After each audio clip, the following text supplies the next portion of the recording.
Well, welcome to the Selling Smarter show, where we help business owners and sales pros sell smarter using LinkedIn.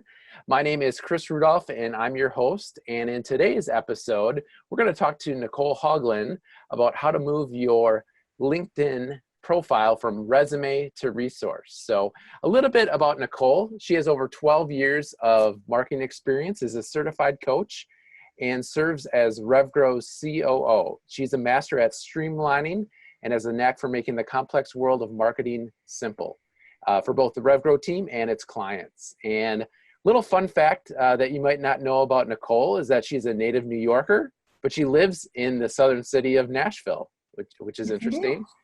She's also a twin and a national collegiate cheer champion. So welcome to this Selling Smarter show, Nicole. Thank you so much, Chris, for having me. I'm excited to be here.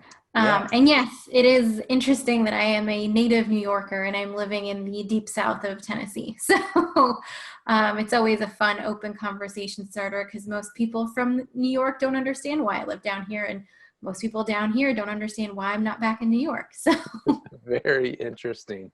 yeah. So let's dive right in. So for many years, people have used LinkedIn as a type of online resume. So what's really changing on LinkedIn? So the thing about LinkedIn is when they first started out, they really wanted to be that business platform that connected people within their local networks to those people online.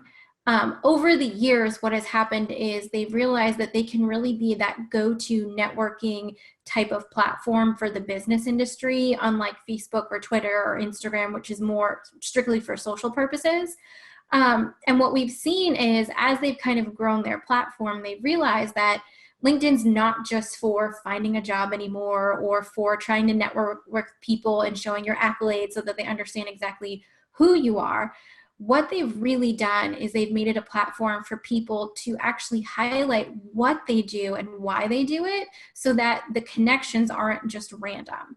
And they're not just necessarily connections because people think, oh, you're in my network or you're in my geographical area, I need to be connected with you. You're able now with your profile to really highlight what you do, why you do it, and who you serve so that you're connecting with the right people, as opposed to just having your LinkedIn profile be all about you and all about kind of what you've done in the past. That's not to say that it doesn't work still for people who are looking for a job.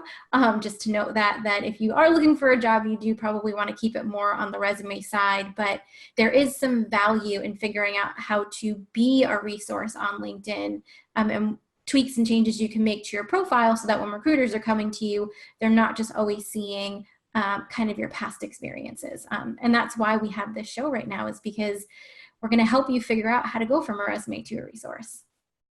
Awesome. So what do you mean by resource? Maybe dive into that a little bit.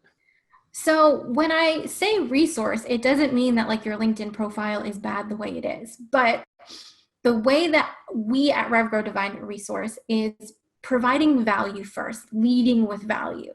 So instead of leading with, I accomplished this and I was this and I did this, which is basically kind of tying in all of the things that are about you, it's actually figuring out how to provide value to the people you want to serve, whether that's making sure that you have your cover letter and your resume available in your media section, or a link to your website, or a link to something that's valuable, whether it's an article you've written or a podcast you were on, because those things are going to provide value to the people coming to your profile to show them if it really makes sense to connect with you, as opposed to having nothing there.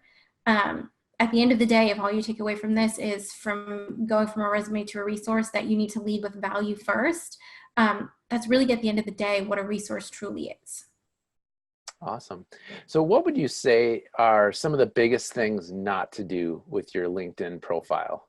Well, one, have a picture of your face. I cannot tell you how many times when we are searching and combing LinkedIn and we're trying to find the right people to connect our clients to, that it really doesn't bode well when you don't have a picture. It's not that not having a picture is a bad thing, but when people are trying to find you and you're trying to build that know, like, and trust of whether it's to get a job or to get new clients or even just to expand your network, if they don't see your face, it's 99% of the time they're not going to be able to build that trust with you. When people are able to see who you are and study and see if you are a trustworthy person, that picture is going to guide them there. Also, don't have a picture, and this is just a side tip, where you're looking away from the camera. If Ah, you are interesting. looking head on, people actually will trust you more because they can actually see your full face, and they actually will kind of associate that with you being someone that they can trust, as opposed to if you're looking away. Because looking away just over the course of however many years we've all been on this earth tends to be a tick of someone who's lying, or a tick of someone who can't be trusted. So that's, Ah, if interesting. you're, yeah, if you're looking for a profile, I mean, white background, looking on, smiling, making it so that people can sense that you are trustworthy and that you are a warm person is definitely a LinkedIn need to, and don't necessarily not have a picture.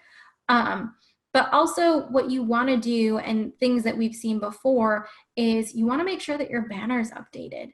A lot of people don't realize that your banner on your profile actually can highlight a little bit more about what you do and kind of express your brand personality or your own personality, to really show people that, one, you understand how to use LinkedIn, because if you have the generic background, most people are going to be like, oh, how active are they? But it's just another space for you to be able to be creative with it, because profiles really at the end of the day are your own. And it's probably the only space, minus the articles posted, that you can actually put more pictures and more creative things in there. I can actually, well, no, we'll get to that later. I'll show kind of from a resume to a resource revamp. And I got permission from this person, so it'll be fun. Awesome. Actually, a quick question. I know I've seen this a little bit on LinkedIn where people put very like something that they would post on their cover photo or their banner on Facebook or Instagram or something like that, where it shows them not necessarily in a business setting, but maybe with their family, or it's their wedding picture, or them out in nature. What do you think about that? Um, So it depends. If you are, and this is where it falls into the categories of, what do you use LinkedIn for? Are you truly using it to find a job and having it be that kind of place where, when you are needing a new job or looking for something, that's where you want recruiters to go? That right there, you do want a little bit more personality than just a stark white background smiling picture in a business outfit, because that's going to show them a little bit more of who you are. And at the end of the day, they're hiring you, they're not necessarily hiring your skill set. um, it, but if you're using it for networking and you're using it for business purposes where you're trying to find new clients, the more professional that your picture is, the better. And it's not that your clients or prospects don't care about your family, or that you went on a trip to Cancun or whatnot. But at the end of the day, if your goal is to build trust with them and make sure that they understand that you're really a very professional business person, you maybe want to leave that out of it. Okay. Any other like big no-nos to not do on your LinkedIn profile? I would say don't necessarily not fill out your contact information, because you don't necessarily want it out there. LinkedIn's probably one of the only platforms that I would say make sure your contact information is up to date, especially with the changes that LinkedIn is making to their profiles. That contact information is first and foremost the way that people can contact you outside of LinkedIn. Now, I can see where maybe sometimes you don't necessarily want your phone number because you don't want people calling you. And I mean, I know I personally don't answer a phone number that's not in my phone. I wait to see if there's a voicemail for it. Mhm. But make sure that your name is correct, that your email address is in there, whether it's personal or business. There's a link to your website if that's applicable. There's a link to your blog if that's applicable. Things like that that really make it easy for others to try and get in contact with you, especially once they're a connection. Because it's just, LinkedIn's a networking platform. So it's making it easy for other people to be able to contact you, whether that's directly in the platform or out of it.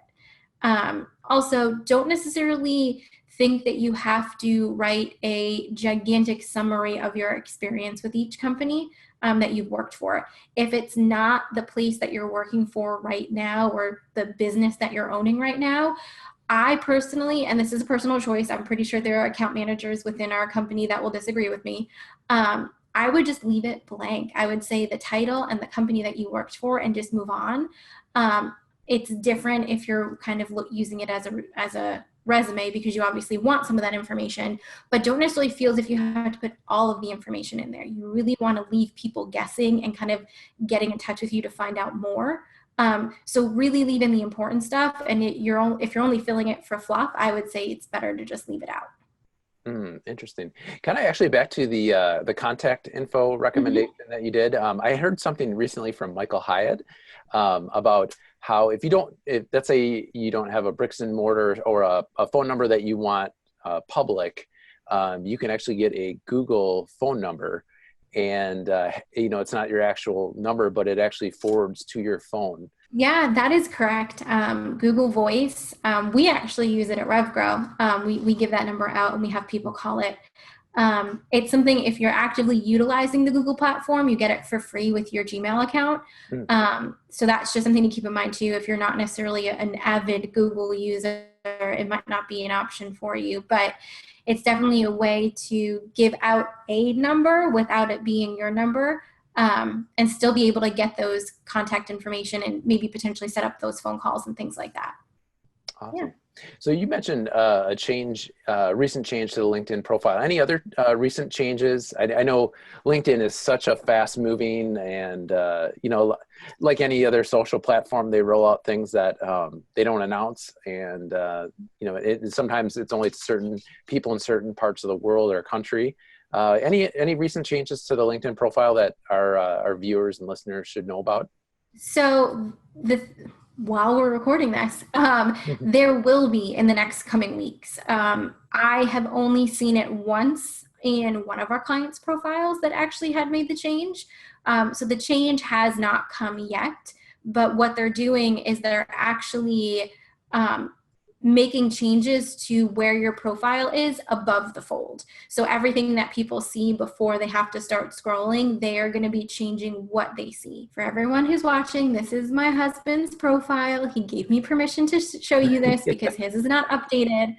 And then I will show you mine, which is updated.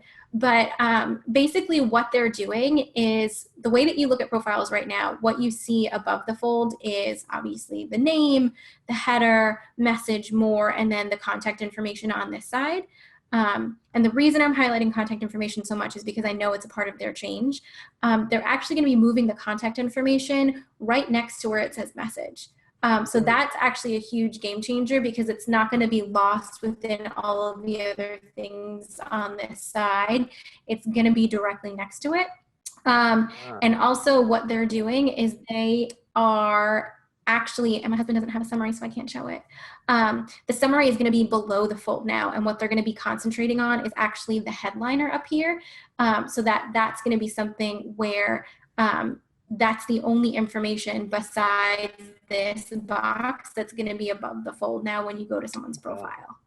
So that headline will have even more weight then, is that correct?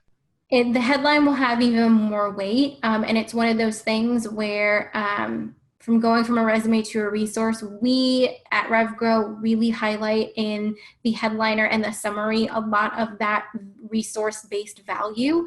And one of the things that we know that we're going to have to start doing is putting in the headliner for them to, if you want to learn more, scroll down and figuring out how to make it so that it doesn't use up as many characters as it would, because there is character limits in the headline and also in the summary. So interesting. All right. Well, maybe show us more about either things not to do or how to, move from that, the old resume to resource. Yep. So this is my husband's profile. He did not do a good job of updating his banner, but that's because I told him he needed to update it before I did this. Obviously, it's a picture of downtown Nashville. If you don't know downtown Nashville, you would never understand this, but that's where we live. And he doesn't have a profile picture. He does that on purpose for reasons that I just won't even get into. But you would never know from this who he is, what does he look like, or anything like that, which is fine for what he did in his profession beforehand, but he's a firefighter now. I mean, the guy could actually put in a profile picture. So this is definitely the no-no. You definitely want your face on here. when you have your banner up here, you really can have fun with this, whether it's putting your branding colors on there, putting another picture of you that's just fun and can show off your personality, or even putting the tagline of the company that you work for in there, and a little bit more about who you serve. I mean, it's a great way for it to be catchy for people to be like, oh, I want to learn more about this person. Obviously, make sure that your name's correct. Make sure your name's spelled correctly.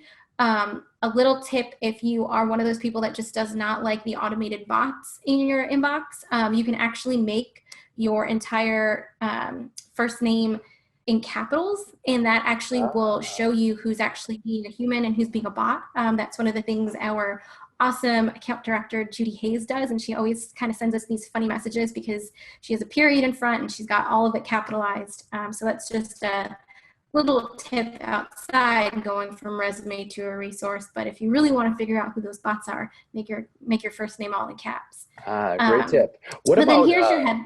Yeah. One quick question. So I have seen some salespeople that put their phone number as their name. Like, like John Smith, 666-431234. Is that a no-no or good to do? That's a personal preference. So it's not necessarily a no-no. It's just one of those things. If you really want your phone number front and center and you want people to find it from LinkedIn, by all means, you can do that. You can also put it in the headline. But if you're wanting to cultivate that relationship on LinkedIn and you really want to go from a resume to a resource, you don't necessarily want to lead with the phone number or lead with the email or lead with what you're selling, because that then can turn people off to think that you are constantly going to be selling them. You're constantly going to be down their throat. So it's a personal preference. I would almost put it borderline on the don't list. But again, if that's kind of who you are and you just like your information to be out there, then by all means you can do it. Mm-hmm. Good tip. Yeah. Okay, so here is his headline. Basically, this is the classic resume. He was a corrections professional. He was an intel specialist. He was a special forces veteran. I don't really know what he does. I don't, from this, can understand if I should be connecting with him. What value is he going to be providing my network? Who does he serve? What does he want? Granted, he's a firefighter, so he doesn't need to do this. But again, just to highlight this, if this is kind of what your profile looks like right now, these are the questions to be asking as to how you can update your headline. Mm-hmm. And to kind of show you the difference, here's my profile. I do have a picture where I'm looking at you actually in more ways than one because I've got two. I've got the tagline of my business. I've got my logo of my business in my banner. Side note, I have a side business besides RevGrow. That's how me and Mark actually connected. But what I did is I combined the two. So you can see from my headline, it says transforming the way organizations grow, helping to leverage talent, passions, and opportunities to drive results. Right from the get-go, people come to my profile and understand what I do, how I do it, and who I help. And from there, they can make the choice whether they want to connect with me and think that I would be of value to their network. And it goes on in the summary section. So what most people may not know is in your summary section, you're actually able to put actual physical resources, links to your website, blog posts, content, things like that within there that make it easy for people to do their research. Because 67% of people are actually researching you before they even make a decision to get in contact with you, especially if they're looking for a service. So this is a great way for them to do their research really easily without necessarily having to click through a bunch of different sites. And then on top of that, with the summary section, a lot of the times what we see, and my husband just doesn't have it, in the summary, you're going through, I worked for X corporation, and X corporation, I managed 12 people, and then I did this, and I did this, and I did this. Again, it's great if you are looking for a job, but if you are a business owner or you're in the sales world or you are someone who needs to be looking for new business and in business development, you really want to be able to lead with resources and lead with questions that get them to think if this is really going to be a good fit for them. Even though you're not selling it, you're just providing that kind of pause for them to see, oh, well, am I this person? Do I really do this? Or is this something that my organization could benefit from? And this is where you can paint the picture and really start crafting a story about what your business or what your service provides from pain point to solution. So for me, I go into how is your organization doing with turnover? Can you say with confidence that your team is happy? Things that are going to get people to the second they land on my profile, they know, okay, well, I'm not actually learning about the 3 years of HubSpot that she's got certified, the 4 years of inbound certifications that she has, or the fact that she sent out 200 email campaigns last year for her client. I'm actually getting them to start understanding what my business is and what I do, and could this be a fit for them without necessarily selling them right off the bat.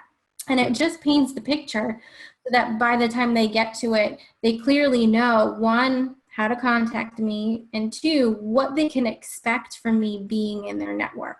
So knowing that I am a coach, I've got marketing experience, and I do organizational coaching from the executive standpoint, they know that the content I'm going to be providing them on a regular basis is going to be geared towards that. Is that something they're wanting to see in their feed? So it allows them to really make that decision and get to know your business better as opposed to getting to know you better. Because at the end of the day, if your picture's up here, they already have a sense of if they can trust you. So now it's giving them the choice to say, yes, I do trust her. I really want her to be in my network because I want to get more information like this. Mm-hmm. And you mentioned the ability to put resources in the media section. What are some examples of good things to place there? So, well, and good question. And for anyone who doesn't know how to actually do this, if you are in your LinkedIn account and you're on your profile, you have the ability to edit anything just from clicking on the little edit buttons up here. So this is going to be the first section you can edit. So you can click on the little button, and good old screen share takes its time. But if you scroll all the way down, you'll come to a little upload section or link section. So uploading is for things like PDFs, brochures, one-sheets, anything that actually physically lives on your desktop. The link section is going to be for things like linking to your website, linking to a podcast episode you're featured on, linking to a blog post that is either native to your website or that you are able to contribute to another website, things that are going to provide value to someone as opposed to leaving this blank, because we all probably have things that we can lend and lead with value first. This is just the place where you can do that. I would say no more than 4 resources on here, because you don't want to have it where people are scrolling endlessly to see how much stuff you've posted. That's more for your feed. But if you have 4 really good resources or 4 things you want to link to, this is going to be the place where you can do it. So hopefully that answered it in a very roundabout way, because I know sometimes people are like, well, that's great that you're telling me about all this, but like, how do I actually do it? No, that's great. I think especially LinkedIn and other platforms too, they change where the buttons are, even if you've done it, a year ago or 6 months ago. Sometimes they move around. So that's really, really good. Yeah. Well, and quick tip too, if you're on your profile and you're like, what is this add profile section? This is a quick way to add work experience, education, skills, things like that without having to necessarily scroll down. So that's good. It's a really good quick thing, as if like you're thinking, oh, I've got this skill, I don't think it's on there. It pops up right for you without having to scroll. So. Oh, that's great. So what else, what other steps should we take to move from resume to resource?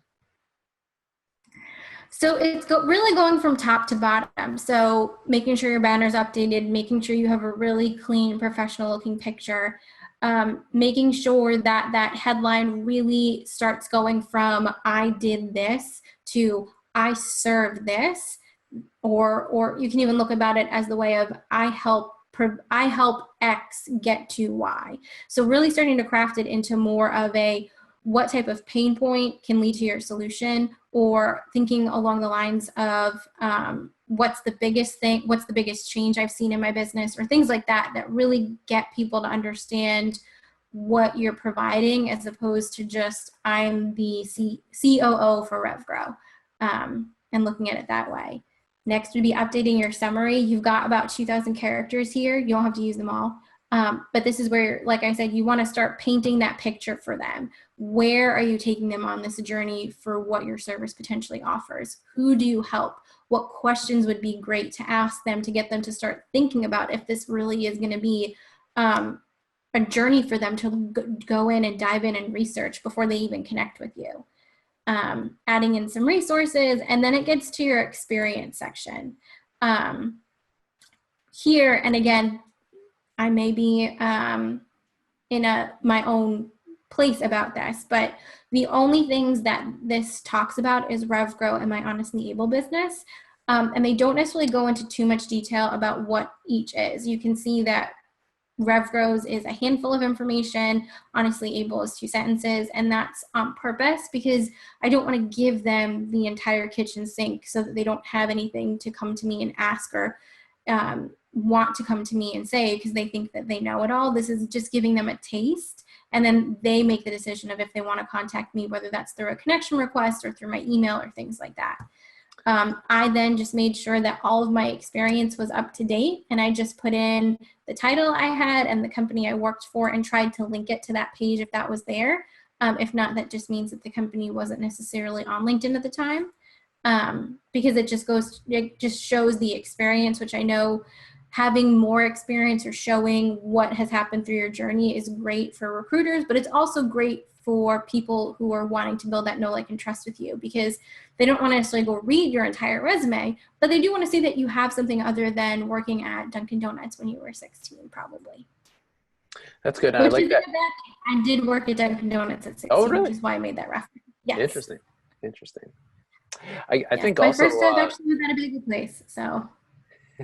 I think also your tip about, really describing what you're currently doing and not so much what you did in the past, it kind of draws the eye towards what you're currently offering.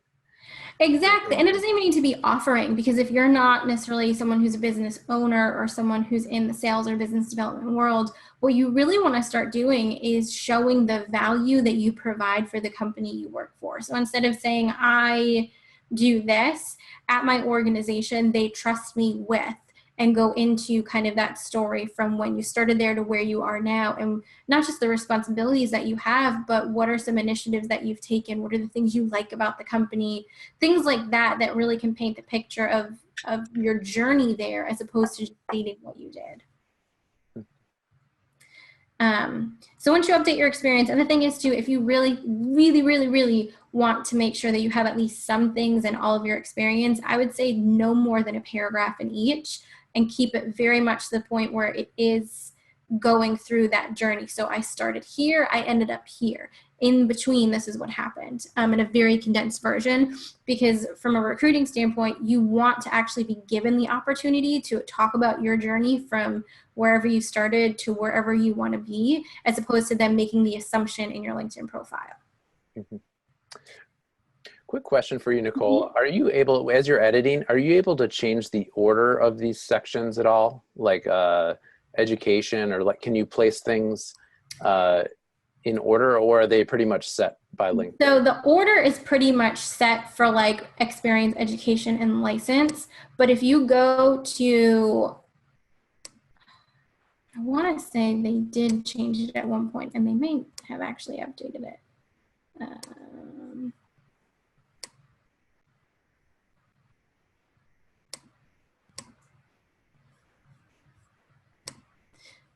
Discard. So yeah, you can't change the order of it, because what they do is LinkedIn, especially because the way that it started was for recruiting and business efforts, they do it by date. So that's where, again, you want to make sure everything's up to date, because if you still have that you worked at, and I'm just doing from my experience, I worked at Minuteman Press, and it was from February 2011 to December 2011, but I never updated it. It's still going to state that that's a present type job. So it's actually going to pull higher. So you want to make sure that those dates are set in stone, so that there is kind of a story to tell that you went from this to this to this. So that's another tip to actually do, to make sure that your dates are up to date. Good tip. Mm-hmm. Yeah, but everything's in chronological order. So that's where you can have some fun. The only exception is skills. So that's where I wanted to make sure we got to this. In your skills, you can actually edit the order that they're in. So I have business coaching, accounting, and new business development as my top skills. But you can actually come up here and move these. Now, when it comes to the top skills, you can move the top skills around in order. Hold on. For what they are. And you can even move, I believe. Nope, it won't let me. So that's a new thing. New thing. You can actually move your top skills. So what they're doing now is they're obviously making the top skills the one that you're most endorsed for, the things that you can't move. That's why it's starred. But these are industry knowledge. These are the ones that you can move around. And reasons why you would want to do that. One, if you have a skill that is most endorsed, but it's not part of your top because maybe there's like 5 people who didn't do it. You can make that something where it's highlighted above so that people will start endorsing you more for it. Or if there's a skill that you just added that you know is going to be pertinent to what your profile shows, you can move that up so that people start endorsing you for it because you know that that's going to be something you want them to see. Is there any reason to delete a skill that you're endorsed for that maybe was relevant in the past but isn't relevant now? Yes, if you reach the 50 limit. You can have 50 skills on here, and if you are seeing that you need to add more skills, then that makes sense, and you need to do away with some that just don't make sense anymore, or they're just not necessarily the key skills that you want to be highlighted for. That's where you would want to start going through and deleting and adding. If you're not up to that 50 yet, by all means, keep them there because they're there for a reason, whether someone endorsed you or you added it, and they're part of your story. Mm-hmm. So yeah, skills is the only one that you can actually tweak and change. And then recommendations, this is something you can't change because you can ask for a recommendation, but it's not guaranteed someone's going to give it to you. So with this, it's just making sure that you have at least one on there.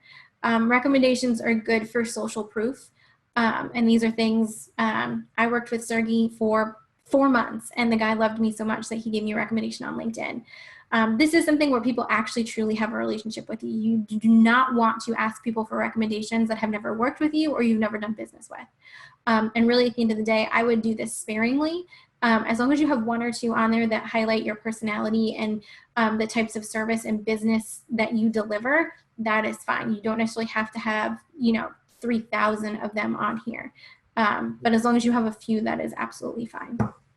Any tips for asking for recommendations? Yes. When you ask for a recommendation, you want to make it as personable as possible. You do not want to copy or paste from a template because recommendations are really about showing the person that you understand the relationship you have with them and that you would value their feedback as to what transpired in that relationship. So when you're asking them, it's really highlighting some points in that relationship of stating, hey, I remember when this happened. And do you remember the time that we worked on X, Y, and Z, or I provided you with this? Would you be willing to recommend me on LinkedIn for that specific situation or for another situation that maybe I didn't even bring up? Because what you're doing is you're justifying to them that recommendation is value to them, and even stating that you would probably give them a recommendation back if that happened. Yeah, that totally makes sense. Mm-hmm. Good tip. Yeah. One of the things that I also want to highlight before I stop sharing my screen, because I know that this, for people who are on the audio version, come over to YouTube. We're more than happy to see you. When you are wanting to edit your profile URL, it's up here on this side. You're going to click edit and it's going to take you to an entire different screen. I know, crazy. There's a whole other screen for editing on LinkedIn. But I already have it pulled up here because that's not loading correctly. One, you can edit your URL. LinkedIn just spits off a random URL for you and you can edit it to make it so where it either has your full name and a number next to it or just your full name dash something.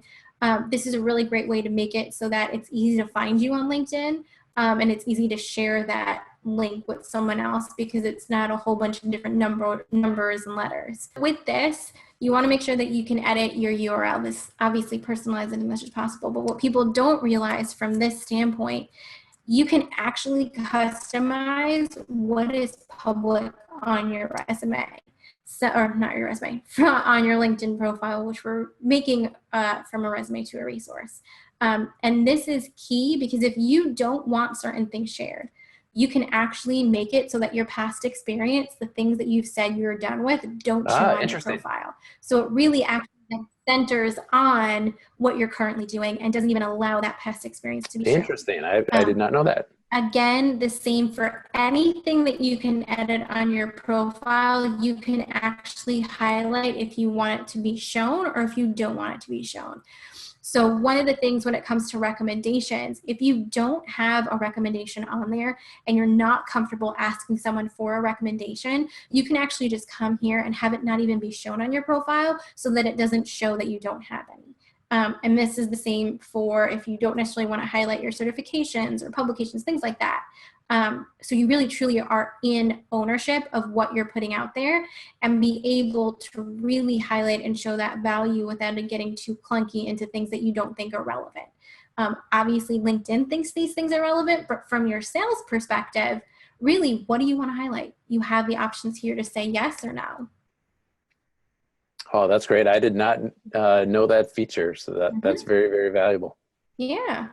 And again, for anyone who didn't see that, you just click on edit public profile and URL, which is in the top right-hand corner of your LinkedIn profile when you're viewing it, and it spits out this other page for you. Any other things that we can do to go from resume to resource? Don't strive for perfection, strive for it being done. I cannot tell you the amount of times that people, especially with the e-course that we have right now, where we have people actually physically going through and updating their profile, and they come to office hours, and that's the first thing we have people do on their own, or it's taking them weeks to really be able to get their profile to the point where they want it to be. It's never going to be perfect. It's never probably going to be 100%. If it's 80% and above of what you want it, just go for it. You can always come back and edit it later. Especially because LinkedIn's always changing. You don't want to think that you don't have to keep optimizing your profile and optimizing that resource that you're creating, because going in regularly and just making little tweaks is actually going to allow you to not necessarily think that it's done and you have to move on. So as long as it is done and to a point where you are okay with it, don't necessarily strive for that perfection of having the absolute perfect LinkedIn profile, because it's not out there. I'm telling you right now.